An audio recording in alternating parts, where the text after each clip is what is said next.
O último vídeo suscitou uma série de comentários e ele fez com que eu estudasse, com que eu lesse acerca do tema da tributação, da reforma tributária. Nos comentários, uma coisa que me chamou a atenção foi que algumas pessoas justificavam a sonegação com a base na sobrevivência. Se eu não sonegar, minha empresa vai à falência, meu negócio vai à falência. Essa justificativa foi a que me pareceu mais perto do razoável. Não sei se isso é razoável, mas foi a que me pareceu mais perto do razoável.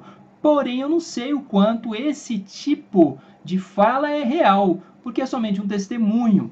Então, para se pensar se as empresas de fato vão à falência ou não, se elas conseguem sobreviver ou não, em virtude da carga tributária, de como ela existe, eu acho que precisaríamos de um estudo mais científico, mais objetivo, ou de alguns dados mais objetivos. E nesse debate, eu lembro, por exemplo, do Clarion, lá no Facebook, dizendo que por meio do Simples, uma pequena empresa, por meio da taxação aí unificada e simplificada pelo Simples, ele acha que o sujeito justificar, tendo o Simples, justificar que ele está sonegando, ele acha que tinha a ver com incompetência ou algo similar. Porque eu pude ouvir de algumas pessoas que a taxação de microempresas, eu creio, não sei se são simplesmente pequenas, como é que é classificado isso, mas as pequenas empresas, por meio do Simples, não seria impossível da pessoa tocar um negócio com isso, e seria razoável, seria razoavelmente tranquilo da pessoa tocar um negócio com isso. Outros justificaram que as pessoas que geralmente sonegam são aquelas que oferecem um serviço de qualidade muito baixa, e tendo um serviço de qualidade muito baixa, os preços lá embaixo, não teria mesmo como a pessoa se manter na formalidade, ela teria que cair na informalidade, porque o serviço dela de fato é lá embaixo, é muito ruim, não é um serviço de qualidade. Outra justificativa que eu ouvi de um colega meu que é empreendedor e foi professor do Sebrae durante um tempo, é de que pequenos empreendedores começariam informais e sem ter muita ideia de quanto iriam pagar de impostos, e a partir do momento que passam a pagar impostos, tem que reajustar seus preços, e reajustando seus preços, perdem clientela, e aí, de alguma forma, vão à falência, ou para deixar de ir à falência, preferem continuar na informalidade ou continuar sonegando. E toda essa discussão me faz pensar na questão da reforma tributária. Já foi colocado, muito bem explicado, eu acho que num dos vídeos do Claro, eu estou colocando aí o link abaixo, de que no Brasil se paga muito imposto indireto, a população paga muito imposto indireto, e os impostos indiretos encarecem a produção, tornam o Brasil menos competitivo lá fora, além de onerarem muito mais a população mais pobre, porque proporcionalmente isso se reflete muito mais na renda de quem é mais pobre do que quem está mais acima na pirâmide social. Então, se você vai diminuir a proporção de impostos indiretos, aumentar a proporção de impostos diretos, você tem o quê? Um aumento em alguns impostos que boa parte da população, principalmente a classe média alta, é contra, que é aumentar e progressivamente IPVA, IPTU, até a questão da proposta de aumento progressivo do IPTU em São Paulo com a Haddad não deu certo, porque boa parte da população aí que está um pouco mais acima na pirâmide social não aceitou. Então, assim, a única reforma tributária que me parece que o senso comum aceita, que boa parte das pessoas aceita, as pessoas de um extrato social um pouco mais acima e que estão mais envolvidas aí com o empreendedorismo, é a diminuição pura e simples da carga tributária. E a carga tributária brasileira não está acima, percentualmente, em relação ao PIB, não está acima da média mundial, está na média mundial. Esses dados são facilmente verificáveis, eu coloquei links no último vídeo e esses links demonstram bem essa situação. E temos também a questão do imposto sobre grandes fortunas, o qual é previsto na Constituição de 88, porém nunca entrou em vigor. Temos dois projetos de lá para cá, o primeiro projeto foi do Fernando Henrique Cardoso, antes da presidência da República, obviamente, em que ele propunha uma taxação sobre grandes fortunas e foi abandonado lá na década de 80, 90. Depois temos uma proposta do PSOL também para taxação de grandes fortunas. E aí, nesses tempos de eleições, nós temos muitos factoides. Um deles foi lançado pela Folha de São Paulo há poucos dias. Vamos à telinha, eu vou mostrar para vocês mais ou menos como é que foi. Bom, gente, o factoide é esse aqui, ó, na Folha de São Paulo, tá? O Brasil é o pior em retorno de imposto à população e foi muito divulgado, compartilhado no Facebook, por exemplo. Aí, o que os caras fizeram? Os caras do Instituto Brasileiro de Pesquisa Tributária. É o instituto lá do impostômetro e tal, aquela coisa toda. E eles fizeram simplesmente uma conta, gente. Pegaram o IDH e dividiram, né, fizeram a proporção do IDH para com a porcentagem, no caso aqui, da carga tributária sobre o PIB. Qual a porcentagem, então, de impostos sobre o PIB? No caso, você tem os Estados Unidos, tem 24,30% sobre o PIB é a carga tributária. Uma carga tributária pequena, e eles dariam aqui que o maior retorno seria o retorno americano.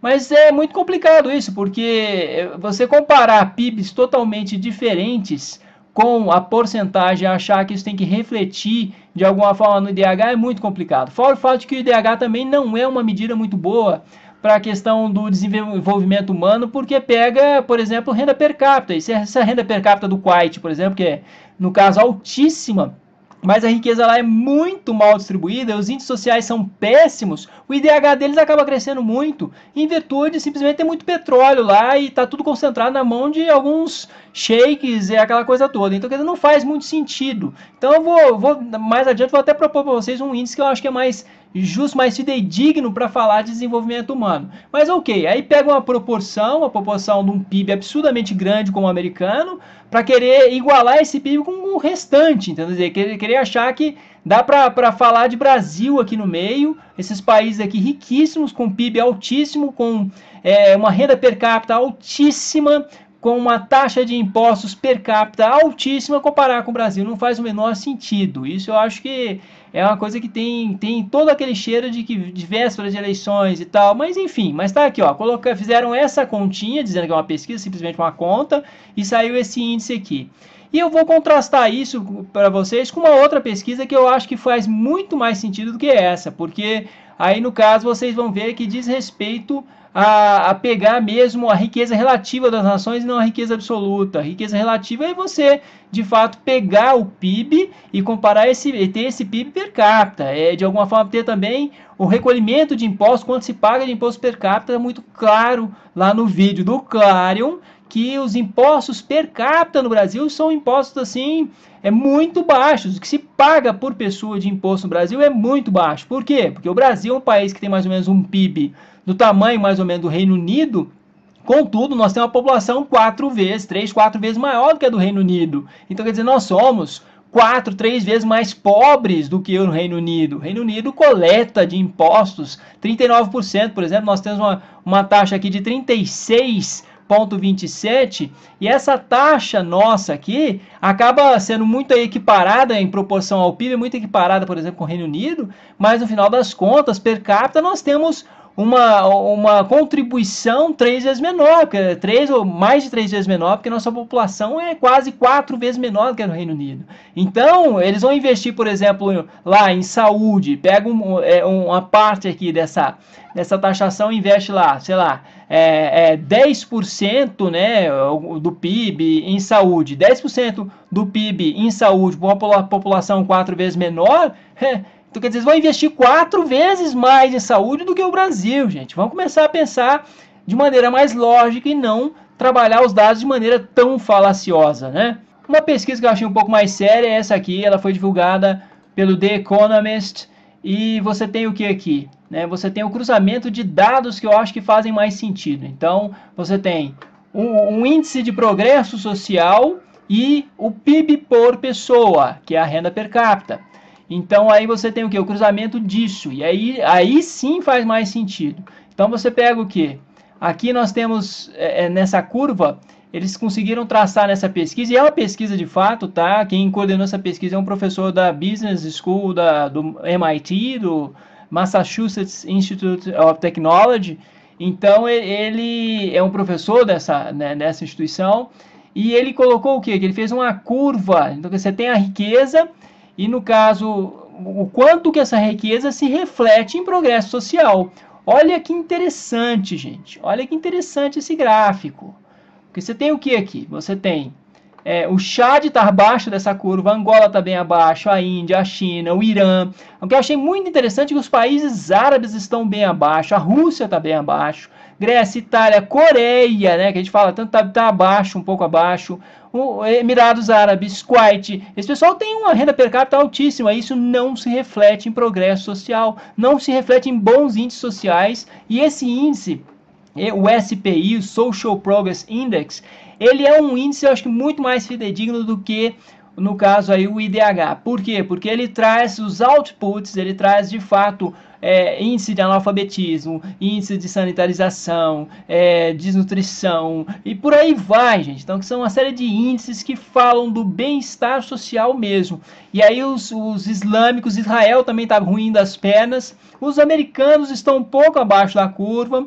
Então, quer dizer, os americanos têm uma renda per capita altíssima, é o país mais rico do mundo, e não conseguem reverter tanto isso em benefícios sociais mais equalizados para a população como um todo, em índices sociais mais razoáveis, ou índices sociais que de alguma forma combine com a renda deles. Esse pessoal aqui não está conseguindo traduzir dessa maneira. E o que eu achei também muito interessante aqui nessa pesquisa, eu acho que vai dar o que falar, é o quê? Que o liberalismo extremo não funciona na capacidade de se reverter em bons índices sociais para a população como um todo. Tá? Então você tem o que acima da curva? Noruega, Suíça. Quem está mais acima dessa curva vermelha é quem está melhor. Canadá, Alemanha, Japão, no caso aqui Reino Unido, França, Costa Rica está muito bem, né, gente? Olha só, Costa Rica é um dos países mais desenvolvidos da América Latina. O Brasil está um pouco acima, Jamaica está muito acima da linha vermelha aqui, muito mais acima do que o Brasil, por exemplo.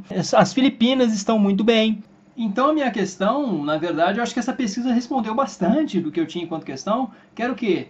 É pegar um país que tem uma renda per capita similar à brasileira e ver como é que eles estão desenvolvidos, qual é o IDH desse país. Esse é o ideal, acho que essa pesquisa chegou bem perto disso. Teve alguém que falou, mas essa pesquisa não demonstra eficiência estatal. Não demonstra eficiência estatal necessariamente, demonstra eficiência de uma nação, convenhamos, é isso que me parece. Tá? Porque aí não importa muito qual é de fato a carga tributária. O que importa é o quanto que essa riqueza de fato se reflete na vida da população como um todo. Então, se você pega países aí, no caso, com a renda per capita similar, tá? E ver a diferença, não do IDH, mas pegar o SPI, pegar esse índice, por exemplo, IDH, já dá uma diferença a gente pegar, por exemplo, gente, Cuba e Brasil. Né? Cuba tem um IDH acima do brasileiro, uma renda per capita que é praticamente a metade. Fala, mas os índices de Cuba são todos manipulados, porque é uma ditadura e tal. Mas isso não ocorre, gente, com outras ditaduras. Os índices, o IDH da China, o IDH da Coreia do Norte, são bem baixos comparados a Cuba, por exemplo. Então, quer dizer, Cuba, aquela ilha daquele tamanhozinho, conseguiu de alguma forma enganar a ONU, enganar o Banco Mundial, enganar grandes organizações, grandes instituições aí que estão atentas para esses dados. E China, que é uma grande potência, um país assim com uma riqueza enorme, um país enorme, não conseguiu enganar a ONU. É isso que vocês estão me dizendo? Assim, não é. A questão aqui não é se Cuba é socialista ou deixa de ser. A questão aqui não é se o Brasil de alguma forma está bem lá na fita dessa última pesquisa, se é governo do PT ou deixa de ser. Não é essa a questão. A questão é, eu acho que é só assim, o que Cuba faz que a gente precisa fazer também. E não digo se transformar o Brasil numa ditadura, num país socialista, eu não estou falando disso de forma alguma. Assim, o que a Costa Rica faz que a gente não está fazendo? O que esses países que estão bem acima, o que o Canadá faz, esses países que estão bem acima dessa curva vermelha que eu mostrei para vocês, o que eles estão fazendo? O que eles fazem que nós precisamos aprender com eles, talvez. Eu acho que essa é a questão. Tá? Bom, meus amigos, é isso. Eu espero que vocês tenham gostado. Obrigado. Até a próxima.